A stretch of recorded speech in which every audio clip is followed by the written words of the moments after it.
بسم الله الرحمن الرحيم. الحمد لله رب العالمين والعاقبة للمتقين، والصلاة والسلام على سيدنا محمد وعلى آله وصحبه أجمعين.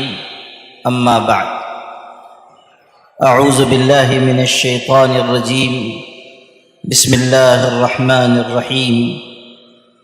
يا أيها الذين آمنوا إنما الخمر والميسر والأنصاب والأزلام رجس من عمل الشيطان فاجتنبوه لعلكم تفلحون. صدر اجلاس حضرت مولانا زبیر احمد ملی صاحب دامت برکاتہم، مولانا فاروق صاحب ملی، دیگر علماء کرام اور آپ تمام قابل احترام بھائیوں، پردہ نشین ماں اور بہنوں، آج کا یہ اجلاس اصلاح معاشرہ کے عنوان پر منعقد ہوا ہے. یہ موضوع ویسے تو بہت تفصیلی ہے، لیکن چند خاص برائیاں، چند گناہ کے ایسے کام جو ہمارے سماج اور معاشرے میں زیادہ پھیل رہے ہیں، ان کے بارے میں آج آپ بھائیوں اور بہنوں سے کچھ گفتگو کرنی ہے. ایک بنیادی بات یہ سمجھنے کی ہے کہ اصلاح کا آغاز ہمیشہ اپنی ذات سے کرنا چاہیے. یہ جو ہمارا مزاج ہے کہ جب اصلاح کی بات آتی ہے تو ہماری نگاہ دوسروں کی طرف جاتی ہے. ہم میں سے کوئی شخص ایسا نہیں ہے جو اصلاح نہ چاہتا ہو. آپ کسی سے پوچھیں گے کہ معاشرے کی اصلاح ہونی چاہیے، وہ کہے گا ہونی چاہیے. لیکن مسئلہ یہاں سے پیدا ہوتا ہے کہ ہم اصلاح دوسروں کی ذات سے چاہتے ہیں. اگر ہر شخص اپنی ذات سے اصلاح کی کوشش کرے تب معاشرے کی اور سماج کی اصلاح ممکن ہے. اور اگر یہ مزاج ہو کہ اصلاح ہونی چاہیے مگر دوسروں کی ذات سے شروعات ہو، تب پھر اصلاح ممکن نہیں. عام طور پر یہ ہوتا ہے کہ جب کسی برائی کے بارے میں، کسی گناہ کے بارے میں کوئی بات جلسے میں کہی جاتی ہے یا تقریر میں کہی جاتی ہے تو لوگ اپنے اوپر نگاہ نہیں کرتے کہ میرے اندر یہ خرابی ہے، بلکہ دوسروں کے بارے میں یہ خیال کرتے ہیں کہ اگر فلاں شخص آج کے بیان میں ہوتا تو اچھا ہوتا، اس لیے کہ یہ برائی اسی میں ہے. ہمارا ذہن یہ ہوتا ہے کہ یہ بات فلاں کو سننی چاہیے، حالانکہ اصلاح اس طرح نہیں ہوگی. اصلاح کے لیے اپنے آپ پر غور کرنا، اپنے آپ کو بدلنا ضروری ہے.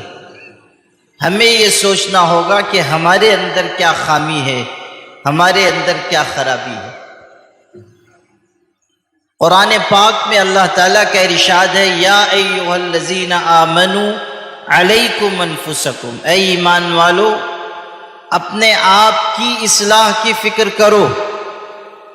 دوسروں کی اصلاح کی فکر بعد میں، پہلے اپنی اصلاح کی فکر کرو. اپنے اوپر نگاہ ڈالو کہ تمہارے اندر کیا خامی ہے، کیا کمزوری ہے، تمہارے اندر کیا عیب ہے. اپنے اوپر نگاہ ڈالو، اپنا جائزہ لو کہ ہم کتنے گناہ کر رہے ہیں، ہم کتنی غلطیاں کر رہے ہیں. ایک بزرگ گزرے ہیں، ابن سمہ ان کا نام تھا.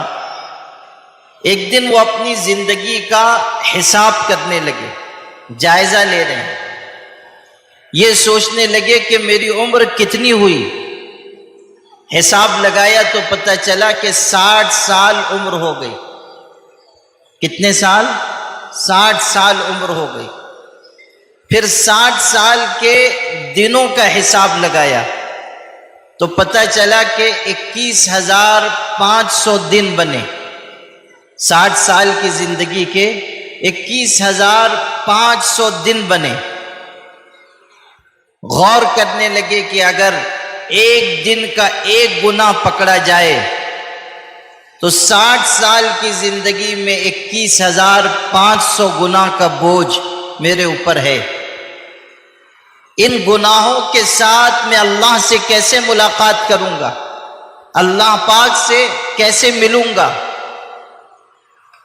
غور کرنے والے اس طرح بھی غور کرتے ہیں کہ 21,500 گناہ میرے اوپر ہیں، میں ان گناہوں کے ساتھ اپنے پروردگار سے کیسے ملاقات کروں گا؟ پھر یہ خیال آیا کہ یہ تو اس شکل میں ہے جبکہ روزانہ ایک گناہ پکڑا جائے۔ اگر روزانہ 10,000 گناہ ہوں تو پھر انسان اللہ پاک کے دربار میں کیسے حاضر ہوگا، کیسے اپنی زندگی کا حساب دے گا؟ ایک گناہ کے اعتبار سے 21,500 گناہ ہیں، یہاں تو روزانہ سینکڑوں گناہ ہو رہے ہیں، تو اللہ سے کیسے ملاقات کروں گا؟ اللہ کو کیا منہ دکھاؤں گا؟ بس یہ بات انہوں نے سوچی، دل پر اتنا اثر ہوا کہ گرے اور انتقال ہو گیا۔ دل پر ایسا بوجھ ہوا کہ گرے اور انتقال ہو گیا۔ لوگوں نے کسی کہنے والے کو سنا، کوئی کہنے والا کہتا تھا مگے آتا تھا، صرف آواز سنائی دی۔ کہنے والے نے کہا اس شخص نے جنت الفردوس کی طرف کیا خوب چھلانگ لگائی ہے، یعنی اس شخص نے اپنا احتساب کر کے، اپنا جائزہ لے کر، اپنے بارے میں غور و فکر کر کے جان دے دی اور اللہ پاک کی بنائی ہوئی جنت کی طرف بڑھ گیا۔ اپنی اصلاح کے بارے میں فکر مند ہوگا، جو اپنے آپ کو گناہوں سے بچانے کی محنت کرے گا، جو اللہ تعالیٰ سے ڈرے گا، اس کی خشیت رکھے گا، جنت اسی کا ٹھکانہ ہے۔ قرآن پاک میں اللہ کا ارشاد ہے تِلْكَ الْجَنَّةُ الَّتِي نُورِثُ مِنْ عِبَادِنَا مَنْ كَانَ تَقِيًّا۔ ارشاد ہوا جنت ہم ان لوگوں کو عطا کریں گے اپنے بندوں میں سے جو ہم سے ڈرنے والے ہیں، خوف رکھنے والوں کے لیے اللہ کی بنائی ہوئی جنت ہے، باتیں کرنے والوں کے لیے نہیں، ہوٹل پر بیٹھ کر تبصرہ کرنے والوں کے لیے نہیں، یہاں کی بات وہاں کرنے والوں کے لیے نہیں۔ اللہ کے جتنے وعدے ہیں سب ان لوگوں کے لیے ہیں جو اللہ سے ڈرنے والے ہیں اور گناہ سے بچنے والے ہیں۔ تو اس بات کو ذہن میں رکھیے کہ اگر ہم اصلاح چاہتے ہیں تو اپنی ذات سے ہمیں اس کا آغاز کرنا ہوگا۔ آج نشہ کتنا عام ہو رہا ہے، نشے کے خلاف ہم لوگ مہم چلا رہے ہیں، اللہ کا کرم ہے اس کے اچھے اثرات بھی ظاہر ہو رہے ہیں، اور اس سے اندازہ ہوتا ہے کہ ابھی ہمارے سماج اور معاشرے میں لوگوں میں بات ماننے کا کتنا جذبہ ہے۔ ابھی ایمان مردہ نہیں ہوا، ابھی دلوں کی زندگی ختم نہیں ہوئی۔ اللہ کا کرم ہے کہ اگر سلیقے سے بات لوگوں تک پہنچائی جائے تو لوگ قبول کرتے ہیں، اپنی اصلاح کرتے ہیں، گناہ کی عادت کو چھوڑتے ہیں۔ اس مہم کے دوران اس کا تجربہ ہو رہا ہے، تو یہ اللہ کا کرم ہے کہ ایک مہم چل رہی ہے اور اس کے اچھے اثرات بھی سامنے آ رہے ہیں۔ لیکن ہم میں سے ہر شخص یہ غور کرے کہ وہ خود نشے کی چیزوں سے، بری عادت والی چیزوں سے اپنے آپ کو بچاتا ہے یا نہیں۔ نشے کی بات آتی ہے تو لوگ عام طریقے پر یہ سمجھتے ہیں کہ شراب نشہ ہے، کتا گولی نشہ ہے، اسی طرح گانجا اور افیون نشہ ہے، چرس نشہ ہے، بھنگ نشہ ہے، اسی کو لوگ نشہ کہتے ہیں۔ حالانکہ جو لوگ گٹکا کھا رہے ہیں وہ کون سا نشے سے دور ہیں؟ نشے پہ بات کر رہے ہیں اور منہ میں پوڑی ڈال رہے ہیں۔ نشے کے خلاف مہم چل رہی ہے، ہاں ضرور چلنا چاہیے۔ فلاں صاحب مہم چلا رہے ہیں، ہاں بہت اچھا ہے۔ ہوٹل پہ بیٹھ کے تبصرہ کرتے ہیں، بازو والے سے کہتے ہیں جا ذرا ویمل پوڑی لے کے آ۔ خود بول رہے ہیں کہ نشہ ٹھیک نہیں ہے، اور پھر اپنے پڑوسی سے کہیں گے کہ جا ذرا پوڑی لے کے آ۔ آپ غور کیجئے کہ یہ جو ہم کر رہے ہیں یہ نشہ نہیں ہے، یہ نقصان پہنچانے والی چیز نہیں ہے۔ قرآن پاک میں کہا گیا لا تلقوا بأیدیکم الی التہلکہ، اپنے آپ کو اپنے ہاتھوں سے ہلاکت میں مت ڈالو، اپنے آپ کو خود سے برباد مت کرو۔ جو لوگ آج گٹکا کھا رہے ہیں وہ کسی بھی وقت کسی خطرناک بیماری کا شکار ہو سکتے ہیں۔ اپنے شہر کے کتنے ایسے لوگ جو بہت قیمتی تھے اسی بری لت کی وجہ سے کینسر کا شکار ہوئے، دنیا سے چلے گئے۔ جوانی میں زندگی کی بازی ہار دی۔ کتنے لوگ ہمارے درمیان ایسے ہیں جن کے بارے میں خبر سننے کو ملتی ہے کہ ان کو خطرناک بیماری ہو گئی۔ کیوں ہوئی؟ گٹکا کھانے کی وجہ سے۔ ہمارے سماج اور معاشرے میں کتنے لوگ ہیں جو نشے کی وجہ سے خاندانی زندگی برباد کر رہے ہیں۔ نشہ کرنے والوں کے گھر، خاندان، اولاد سب تباہ ہو رہی ہے۔ یہ کوئی معمولی لعنت نہیں ہے۔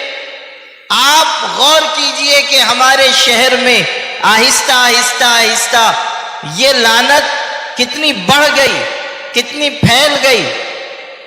کچھ علاقوں کے بارے میں معلوم ہوتا ہے عورتیں تک شراب پینے لگی۔ آپ غور کیجئے کہ ایسے ماں باپ کی اولاد کا کیا حشر ہوگا جو ماں باپ خود نشے کے عادی ہو گئے۔ قرآن پاک اعلان کر رہا ہے یا ایھا الذین آمنوا انما الخمر والمیسر والانصاب والازلام رجس من عمل الشیطان فاجتنبوہ۔ ارشاد ہوا اے ایمان والو، شراب، جوا اور بتوں پر جو چیزیں چڑھائی جا رہی ہیں یہ سب شیطانی عمل ہیں، ناپاک چیزیں ہیں، اپنے آپ کو ان سے بچاؤ۔ قرآن پاک ایک ایک ایمان والے کو دعوت دیتا ہے کہ اپنے آپ کو شراب سے، نشے کی چیزوں سے، اپنے آپ کو نقصان پہنچانے والی عادتوں سے بچاؤ، اپنے آپ کو دور رکھو۔ یہ شیطانی عمل ہے۔ شیطان ان برائیوں کے ذریعے انسانوں کو تباہ کرتا ہے، اللہ کے ذکر سے، اللہ کی یاد سے دور لے جاتا ہے۔ انما یرید الشیطان ان یوقع بینکم العداوة والبغضاء فی الخمر والمیسر ویصدکم عن ذکر اللہ وعن الصلاة۔ اسی نشے کے ذریعے عداوت پیدا ہوگی، دشمنی پیدا ہوگی، ایک دوسرے کا قتل ہوگا۔ آپ دیکھیے کہ قتل ہمارے شہر میں کبھی اتنا عام نہیں تھا، لیکن آئے دن خبر سننے کو ملتی ہے قتل ہوا، اور اب تو عام سی بات ہو گئی۔ پہلے کبھی قتل ہوتا تھا 5-5 سال تک اسی کا تذکرہ ہوتا تھا، ایک قتل ہوا اسی کا چرچا ہو رہا ہے، اسی پر تبصرہ ہو رہا ہے۔ اور پہلے جو قتل ہوتے تھے عام طریقے پر دشمنی میں، غنڈہ گردی میں قتل ہوتے تھے، فلاں غنڈے نے فلاں کو قتل کر دیا، وہ 5 سال تک ایک ہی قتل کی داستان چلتی تھی۔ لیکن اب آئے دن آپ اخبار میں پڑھیں گے کہ فلاں کا قتل ہو گیا، لوگوں کو، بازو کے محلے والوں تک کو بسا اوقات پتہ نہیں چلتا کہ یہاں قتل ہو گیا۔ آپ غور کیجئے کہ یہ قتل کا گناہ ہمارے سماج میں کتنا بڑھ رہا ہے۔ قرآن پاک میں ارشاد ہوا ومن يقتل مؤمنا متعمدا فجزاؤه جهنم خالدا فيها وغضب الله عليه ولعنه وأعد له عذابا عظيما. کیسی سخت سزا سنائی گئی ان لوگوں کو جو قتل کرتے ہیں. اگر کوئی شخص کسی مسلمان کو جان بوجھ کر قتل کر دیتا ہے اللہ کی اس پر لعنت ہے, خدا تعالیٰ کی پھٹکار اس پر ہے, اللہ اس سے ناراض ہے, اس کے لیے بہت بڑا عذاب اللہ نے تیار کیا ہے اور اس کا ٹھکانہ جہنم کی آگ.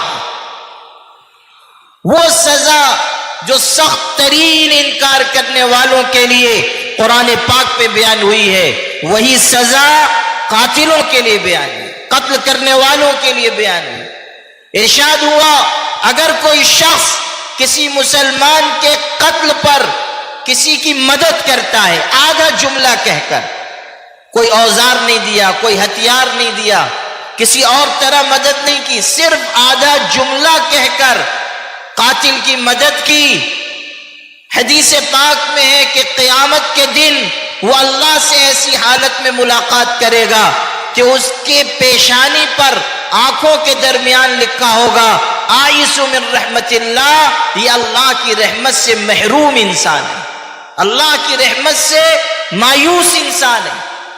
آپ غور کیجئے, یہ اس کے بارے میں ہے جو اپنے کسی مسلمان بھائی کے قتل میں مدد کرتا ہے, ایک جملہ کہہ کر, آدھا جملہ کہہ کر مدد کرتا ہے. یہ نہیں کہ اس نے قتل کیا, یہ نہیں کہ اس نے تلوار لا کر دی, یہ نہیں کہ اس نے ہتھیار دیا, صرف آدھا جملہ کہہ کر اس نے مدد کی. اس پر یہ بات بیان ہوئی. غور کر لیجئے کہ قاتل کے لیے کیسی سخت سزا ہے.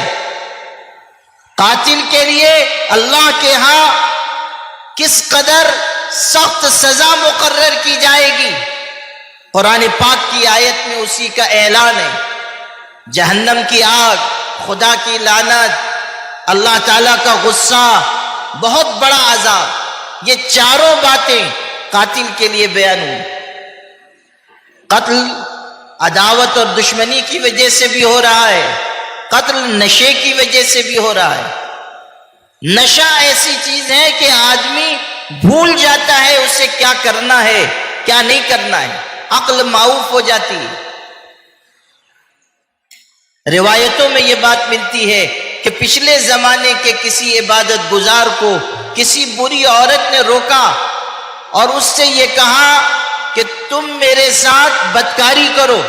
اس نے کہا ہرگز نہیں, یہ بہت بڑا گناہ ہے, میں ایسا عمل نہیں کر سکتا. اس نے کہا اچھا پھر یہ بچہ ہے اس کو تم قتل کر دو, یہ بچہ ہے اس کو مار ڈالو. اس نے کہا قتل تو بہت سنگین جرم ہے, میں نہیں کر سکتا. اس نے کہا یہ شراب کا پیالہ ہے, شراب پی لو.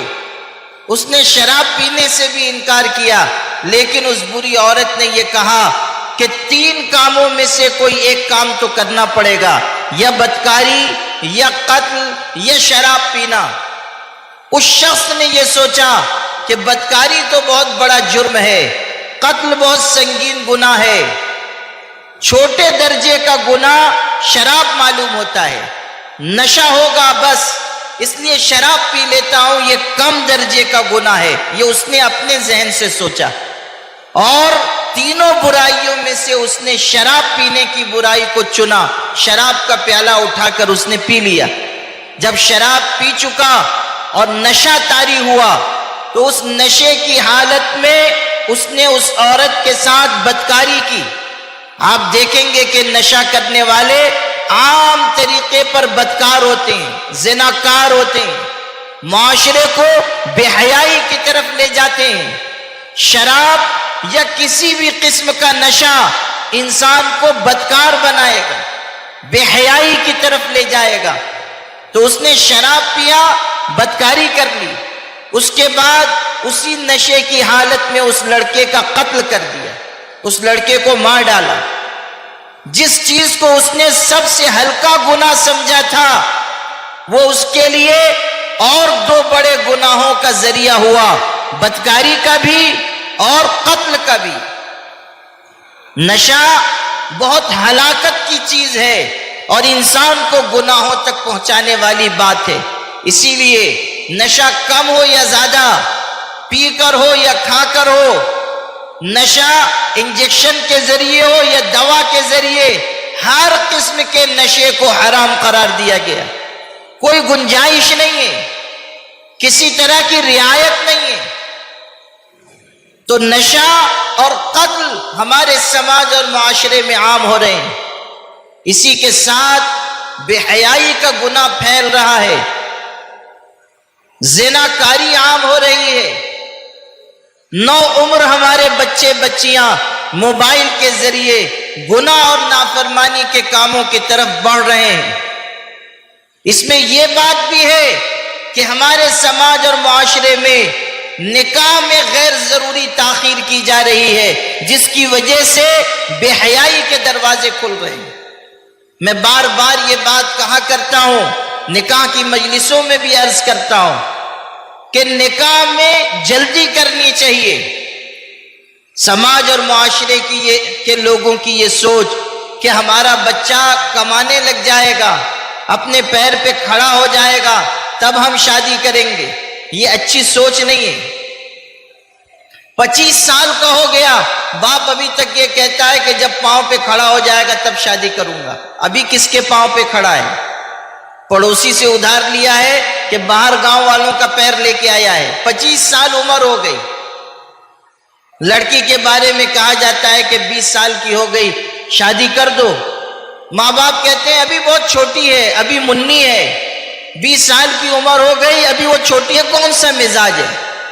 حدیث پاک کہ اگر نکاح میں تاخیر کی جائے، سرپرستوں اور ماں باپ کو یہ بات سمجھنی چاہیے، جو ہماری بہنیں آئی ہیں وہ بھی سمجھیں کہ اگر ماں باپ شادی بیاہ میں دیر کریں گے، تاخیر کریں گے، اور خدا نخواستہ بچے کسی گناہ میں کے راستے پر چلے گئے، بدکاری کر بیٹھے، تو ان کو تو گناہ ملے گا، ماں باپ بھی گنہگار ہوں گے، ماں باپ کی بھی پکڑ ہوگی.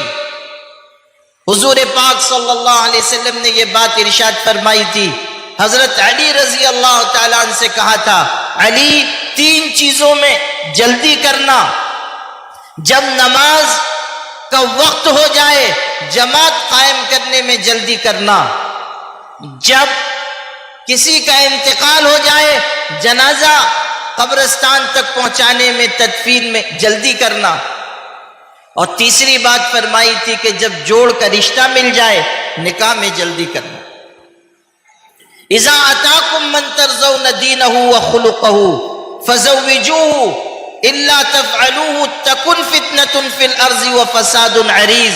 ارشاد ہوا اگر تمہارے ہاں کوئی ایسا رشتہ آتا ہے جس کے دین اور اخلاق پر تم کو اطمینان ہے، شادی کر دو. اگر تم ایسا نہیں کرو گے تو زمین میں بہت بڑا فساد پھیل جائے گا. حضور صلی اللہ علیہ وسلم کی بات دھیان سے سنیے. جب ایسا رشتہ آئے جس کی دینداری اور اخلاق دونوں پر تم کو اطمینان ہو، صرف دینداری نہیں کہا، حضور کے الفاظ سنیے اور غور کیجئے کہ ہمارے آقا حضرت محمد صلی اللہ علیہ وسلم کیسی گہری بات فرماتے تھے. دین بھی ہو، اخلاق بھی ہو. اس لیے کہ کچھ لوگ ایسے ہوتے ہیں جن میں دینداری تو ہوتی ہے، اخلاق نام کی چیز نہیں ہوتی. ان کے اندر اچھا سلوک نہیں ہوتا، لوگوں سے بہتر طریقے پر بات چیت کرنے کا مزاج نہیں ہوتا، اخلاق نہیں. شادی ہو گئی، اگر دینداری ہے، شادی ہو گئی، اخلاق نہیں ہے، نہیں نبھے گی، معاملہ نہیں جمے گا. کوئی بات ہوگی آدمی معاف نہیں کرے گا، درگزر نہیں کرے گا، بات بگڑ جائے گی. کتنے لوگ ہیں ہم لوگ، میں تو خانقاہ میں بیٹھتا ہوں، 10 لوگ آتے ہیں، ویسے بھی سماجی مسائل ہم لوگوں کے پاس لائے جاتے ہیں، علماء کے پاس، مفتیان کرام کے پاس. ہم لوگوں کو تجربہ ہے. ابھی شادی کو 4 مہینے نہیں ہوئے، کھٹ پٹ شروع ہو گئی، آپس میں معاملات شروع ہو گئے. کیوں؟ اخلاق نہیں.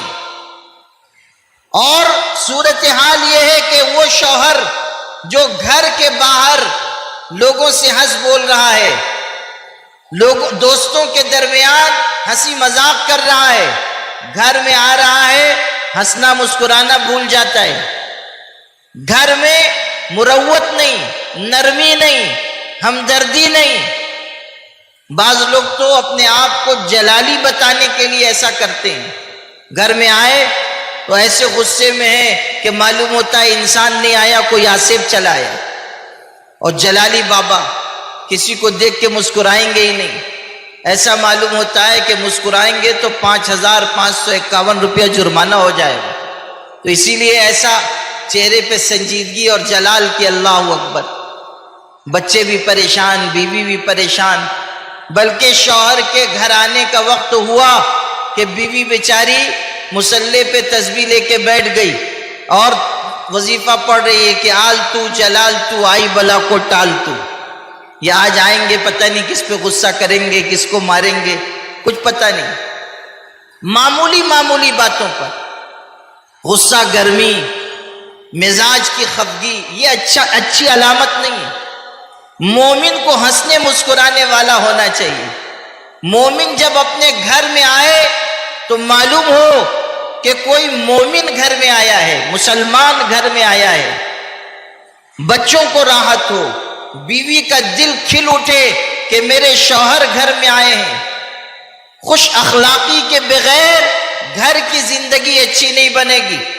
تو حضور صلی اللہ علیہ وسلم نے ارشاد فرمایا اذا اتاکم من ترضون دینہ وخلقہ. دو بات کہی، دینداری بھی ہو اور اخلاق اچھے ہوں تو نکاح کر دو.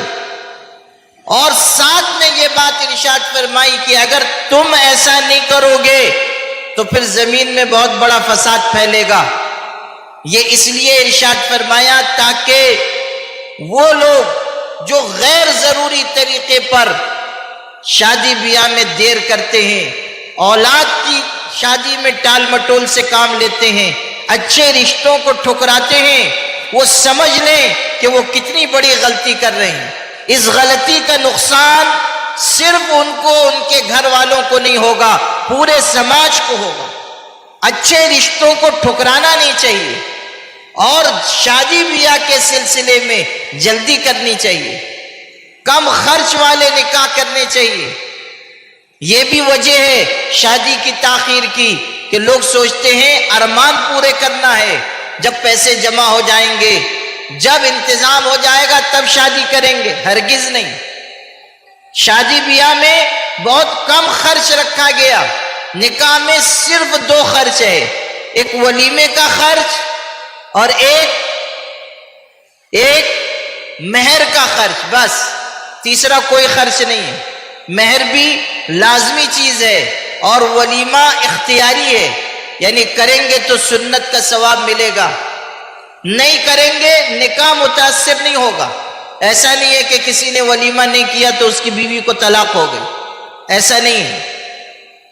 ولیمہ سنت ہے. لازمی خرچ ایک ہے اور وہ ہے مہر کا خرچ. اور تماشا یہ ہے کہ ہمارے سماج اور معاشرے میں سارا خرچ نقد ہوتا ہے، زیادہ سے زیادہ ہوتا ہے. اور مہر، نکاح پڑھانے بیٹھو مہر کب دیں گے؟ ادھار رہے گا. اور ادھار بھی کیسا؟ الف اس کا جو ہے وہ 50 سال لمبا ہے، یعنی ایسا ادھار کہ ادائی نہیں ہو رہا ہے. شوہر کے انتقال کا وقت آ گیا، بڑے میاں دنیا سے جا رہے ہیں، مہر دیا ہی نہیں، تب وہ آخر وقت میں بڑی بیوی کو پکڑ کے لاتے ہیں کہ مر رہا ہے، مہر معاف کر دو. وہ بیچاری ہانپتے کانپتے آتی ہے، سوچتی ہے جیتے جی تو دیا نہیں، مرتے دم کیا دے گا، اس لیے چلو اللہ کے واسطے معاف کیا. یہ نہیں صحیح طریقہ ہے. مہر نقد دینا چاہیے. ولیمہ سنت اور شریعت کے مطابق کرنا چاہیے. اس کو دکھاوے کا ذریعہ نہ بنائیں، نمائش کا ذریعہ نہ بنائیں. شادی بیاہ میں کم سے کم خرچ ہو. آج کل آپ دیکھیں گے موٹے موٹے دعوت نامے لوگ چھپواتے ہیں، شادی کا کارڈ اتنے موٹے موٹے لوگ لے کے آتے ہیں. اس کو دیکھ کے پتہ نہیں چلتا ہے کہ یہ شادی کارڈ ہے کہ کوئی کتاب ہے، اتنے زخیم زخیم لے کے آتے ہیں، موٹے تازے بالکل صحت مند. کیا ضرورت ہے اس کی؟ فضول خرچی ہے، کھلا ہوا اسراف ہے. صحرا بنوا کے لاتے ہیں. ایک جگہ میں گیا، وہ عظیم الشان صحرے میں آیا دولہا میاں. پوچھا میں نے کتنے کا صحرا ہے؟ بولے 50,000 روپے کا. 50,000 روپیہ خام خواہ برباد. صحرا بھی ایسا پہنتے ہیں کہ دکھائی نہ دے اندر کون سی مخلوق ہے. صحرے کے پیچھے سمجھ میں نہیں آتا ہے انسان ہے، جنات ہے، کوئی فرشتہ ہے، یا انسانی ہے تو مذکر ہے، مؤنث ہے، کوئی تیسری مخلوق ہے، کچھ پتہ ہی نہیں. پورا اوپر سے لے کے نیچے تک صحرے میں، اور چلے آ رہے. ہم لوگ بیٹھے رہتے ہیں نا نکاح پڑھانے کے لیے، تو محرم کی سواری سامنے سے چلی آتی ہے، وہ پتہ چلتا ہے کہ اسی میں نوشا میاں چھپے ہوئے ہیں. اور صحرا سنبھالنا مشکل ہوتا ہے اس کے لیے. اسی لیے جیسے ہی نکاح ہوتا ہے شہبالا سب سے پہلے اس کا صحرا اتارتا ہے. پہنانے کی کیا ضرورت تھی؟ اتنی مشقت کرنا، اتنی نمائش کرنا، پیسے فضول خرچ کرنا، ضرورت کیا تھی؟ ہمیشہ یاد رکھیے سنت میں ہمارے لیے راحت ہے، رسم و رواج میں ہمارے لیے مصیبت ہے. رسم و رواج ہمارے لیے تباہی لے کر آئیں گے. اللہ پاک نے جو نظام ہمیں دیا ہے اسی پر عمل ہمارے لیے کامیابی کا ذریعہ ہے. تو نکاح کو آسان کیا جائے. نکاح کو آسان کرنے سے زنا مشکل ہوگا، بدکاری مشکل ہوگی. ہمیشہ یاد رکھیے ترتیب یہی ہے، نکاح کو آسان کریں گے تو زناکاری مشکل ہوگی، اور اگر ہم نکاح کو مشکل بنائیں گے تو پھر زنا کرنا آسان ہوتا جائے گا. لوگ نکاح کے بجائے برے کاموں کی طرف بڑھیں گے. نکاح میں تاخیر ہوگی تو لوگ غلط کاموں کی طرف بڑھیں گے.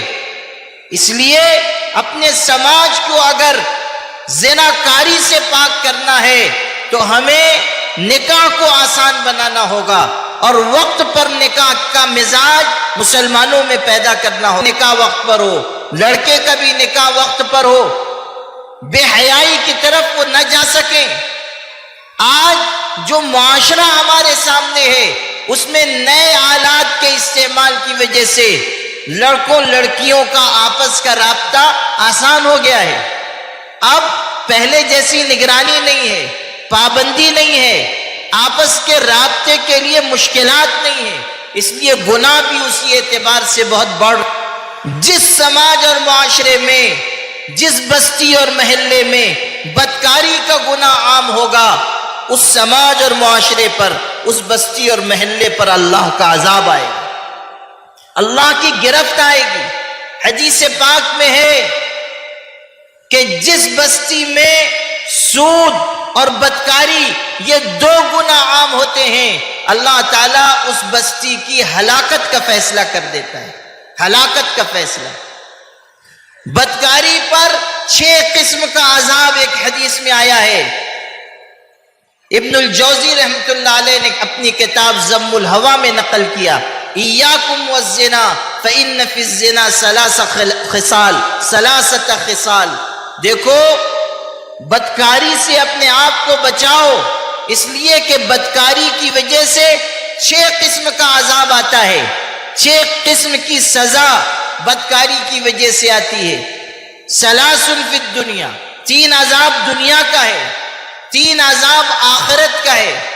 دنیا کا عذاب یہ ہے کہ انسان کا رزق رک جاتا ہے، چہرے کا نور چلا جاتا ہے، اور جسم بہت جلد گھل کر ناکارہ ہو جاتا ہے. اور 3 عذاب جو آخرت میں ہے وہ سوء الحساب، غضب الرب وسوء الحساب والخلود فی النار. اللہ تعالیٰ سخت حساب لے گا، اللہ کا غصہ اترے گا. اور تیسری بات، جہنم میں بہت لمبے زمانے کے لیے جلنا ہوگا، لمبی مدت کے لیے جہنم میں ڈالا جائے گا.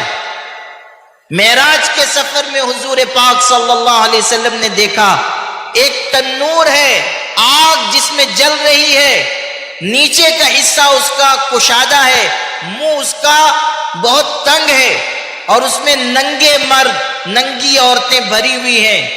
جب آگ کی لپٹیں نیچے سے اٹھتی ہیں تو وہ سب چیختے چلاتے اوپر کی طرف آتے ہیں، لیکن منہ تنگ ہے، نکل نہیں سکتے، تو پھر نیچے کی طرف وہ چلے جاتے ہیں، چیختے چلاتے نیچے کی طرف چلے جاتے ہیں. حضور صلی اللہ علیہ وسلم نے حضرت جبریل سے پوچھا کون لوگ ہیں؟ حضرت جبریل نے کہا یہ آپ کی امت کے زنا کرنے والے مرد اور عورتیں ہیں، بدکار لوگ ہیں، یہ ان کو سزا دی جا رہی ہے. ایک حدیث میں ہے میری امت کے اعمال میرے سامنے پیش کیے جاتے ہیں. حضور فرما رہے ہیں میری امت کے اعمال میرے سامنے پیش کیے جاتے ہیں. وَأَشَدُّ غَضَبِ اللَّهِ عَلَى الزُّنَاتِ، اور میں یہ دیکھتا ہوں کہ اللہ کا سب سے زیادہ غصہ زناکار لوگوں پر ہے، بدکار لوگوں پر اللہ کا سب سے زیادہ غصہ ہے. حضور پاک صلی اللہ علیہ وسلم نے جس سزا کی ہم کو خبر دی، جس وعید سے ہم کو ڈرایا، ہمارے دل میں اس کا خوف آنا چاہیے. اور ہر جوان بچہ بچی، شادی شدہ غیر شادی شدہ، ہر ایک کو بے حیائی کے ہر عمل سے بچنا چاہیے، زناکاری کی ہر چیز سے اپنے آپ کو بچانا چاہیے. نگاہ کی حفاظت ہو کہ بری نظر یہ آنکھوں کا زنا ہے، ہاتھ کسی غلط سمت میں نہ بڑھیں کہ یہ ہاتھوں کی بدکاری ہے، پیر غلط راہ پر نہ جائیں کہ یہ پیر کی بدکاری ہے. بخاری شریف کی روایت میں ہمارے آقا حضرت محمد صلی اللہ علیہ وسلم نے یہ ساری بات ارشاد فرمائی. بدکاری سے اپنے آپ کو بچانا ہر مسلمان کی ذمہ داری ہے، چاہے شادی شدہ ہو چاہے غیر شادی شدہ ہو. بے حیائی سے رکنا ہمارے لیے دنیا اور آخرت کی نجات کا ذریعہ ہے، ورنہ پھر مصیبت آئے گی، روزی تنگ ہوگی، بیماریاں آئیں گی.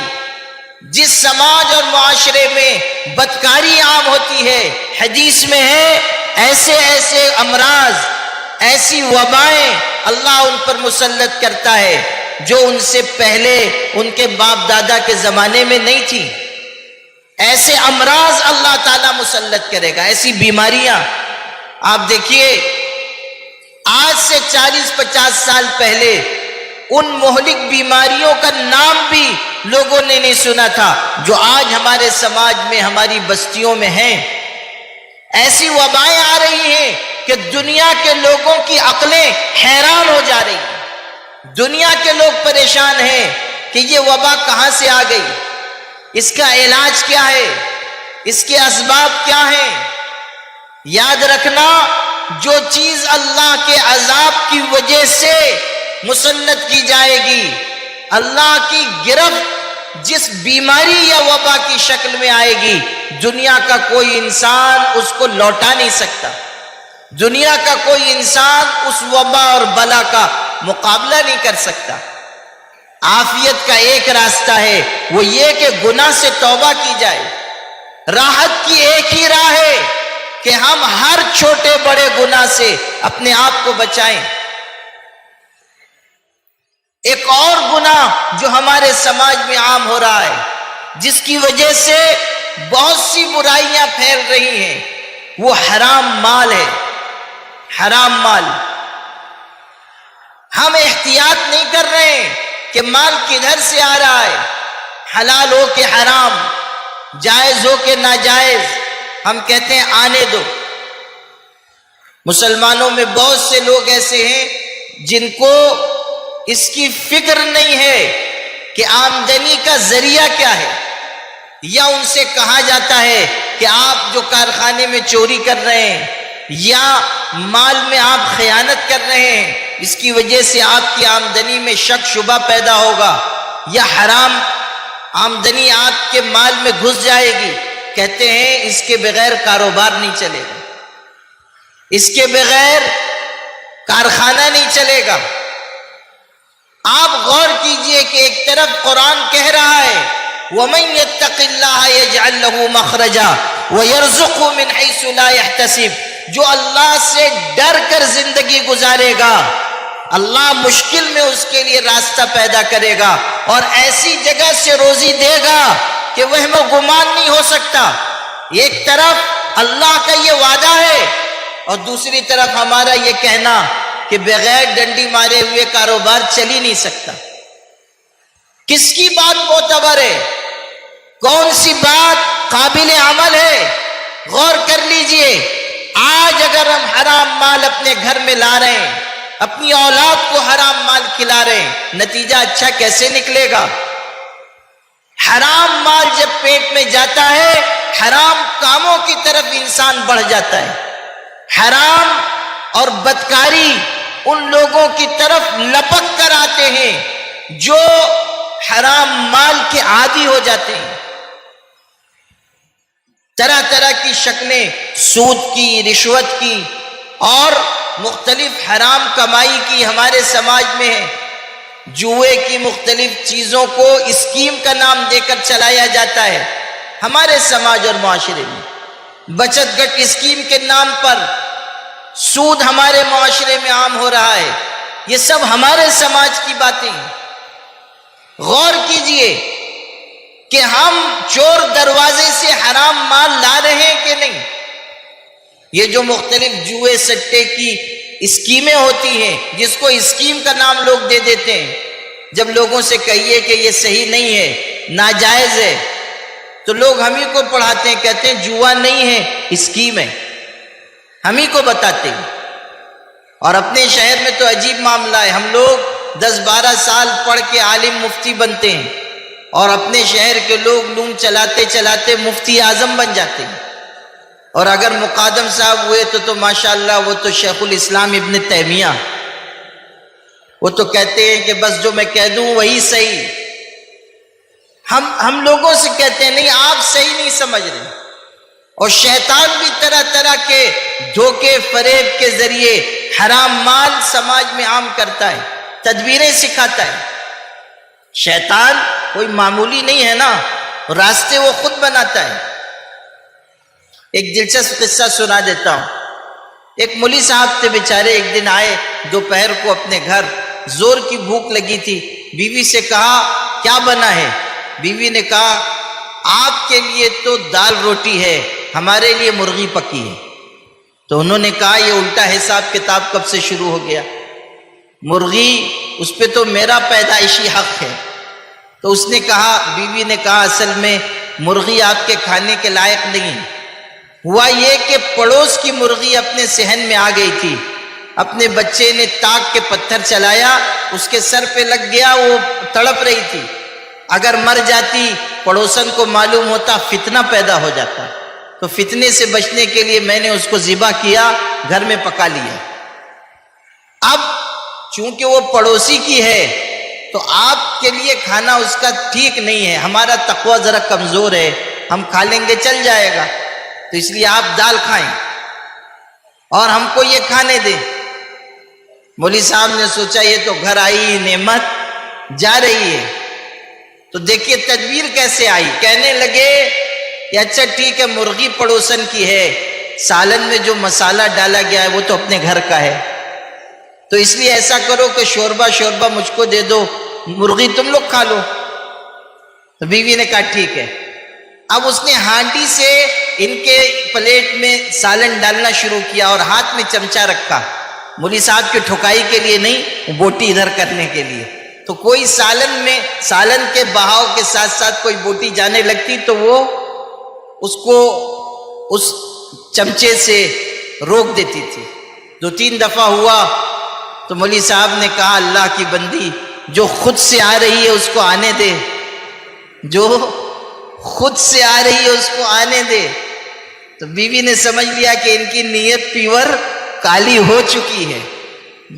وہ کہتے ہیں نا کہ دال میں کالا ہے، کبھی کبھی پوری دال ہی کالی ہو جاتی ہے، تو اس نے سمجھ لیا کہ دال کالی ہو چکی ہے۔ تو اس نے وہ ہانڈی ان کی پلیٹ میں، برتن میں ان کے ڈال دی اور کہنے لگی کہ حضرت کھانا ہی ہے تو کھا لیجئے۔ مرغی کو بھی ہم بلانے نہیں گئے تھے، وہ بھی خود ہی سے چل کے آئی تھی۔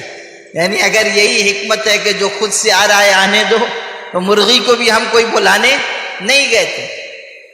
بہت سی اسکیمیں ایسی ہیں جن کو ہمارے سماج اور معاشرے میں اسکیم کے نام پر جوئے سٹے کو فروغ دیا جا رہا ہے، اسکیم کے نام پر۔ یاد رکھیے، علماء سے پوچھے بغیر کوئی کام مت کیا کیجیے، اپنے دین کے سلسلے میں ہمیشہ فکر مند رہیے، پوچھ کر عمل کیجیے۔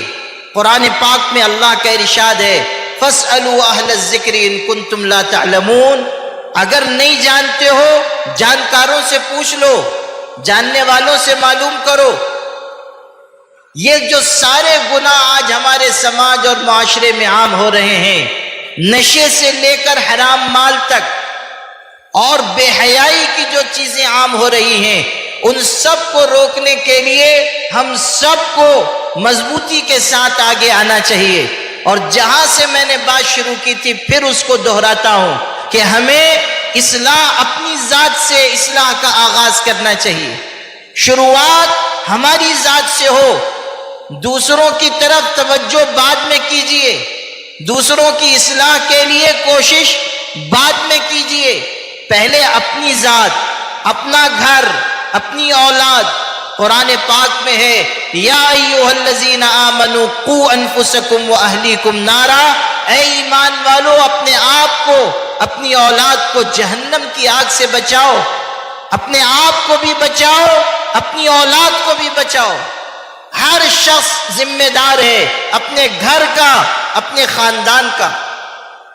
اپنی اولاد کی اخلاقی تربیت کرو، کوئی بری عادت، کوئی برا عمل ہماری اولاد میں نہ پیدا ہو، اس کی فکر ہم کو کرنی ہوگی۔ قوا انفسکم واہلیکم نارا، اپنے آپ کو، اپنی اولاد کو جہنم کی آگ سے بچاؤ۔ میرے بھائیوں، میری پیاری بہنوں، ہمیشہ یاد رکھنا، آج جو گناہ ہماری زندگی میں ہیں، کل قیامت کے دن وہ گناہ ہمارے لیے وبال جان بن جائیں گے۔ ہم قیامت کے دن حساب نہیں دے سکیں گے۔ سیدنا عمر رضی اللہ عنہ نے ارشاد فرمایا تھا، زنوا انفسکم قبل ان توزنوا، اپنے آپ کو خود تول لو اس سے پہلے کہ تمہارے اعمال تولے جائیں۔ وحاسبوها قبل ان تحاسبوا، اور اپنا احتساب کرو اس سے پہلے کہ کل قیامت کے دن تمہارا حساب ہو۔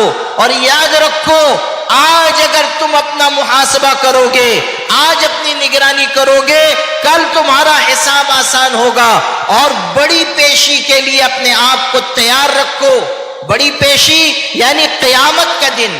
قیامت کے دن اللہ کرسی عدالت پر ہوگا اور تمام انسانوں کے اعمال اس کے سامنے پیش کیے جائیں گے، اور پھر اللہ تعالیٰ پوچھے گا، دنیا سے کیا لے کر آئے ہو؟ جوانی کہاں کاٹ کر آئے ہو؟ زندگی کیسی گزار کر آئے ہو؟ ہم اس وقت کیا جواب دیں گے؟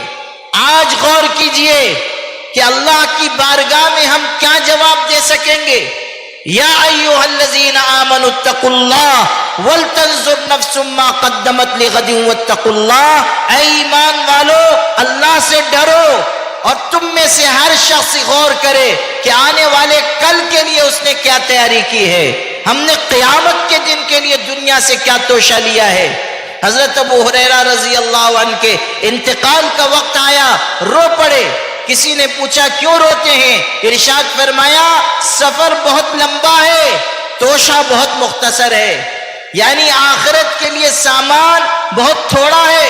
وہ تو صحابی رسول تھے، ان کو اللہ نے کتنے کمالات سے نوازا تھا، اعمال سے ان کا دامن بھرا ہوا تھا، لیکن ہم تو خالی ہاتھ ہیں۔ ہمارے پاس کون سا عمل ہے؟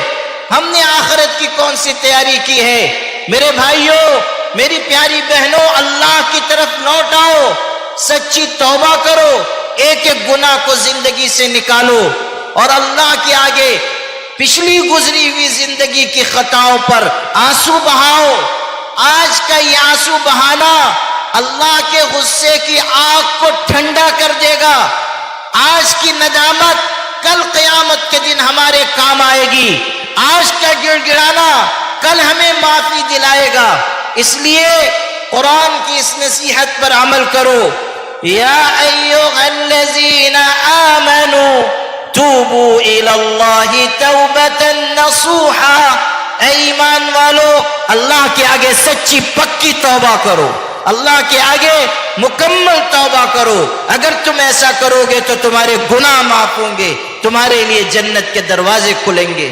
اللہ پاک ہم سب کے یہاں جمع ہونے کو قبول فرمائے.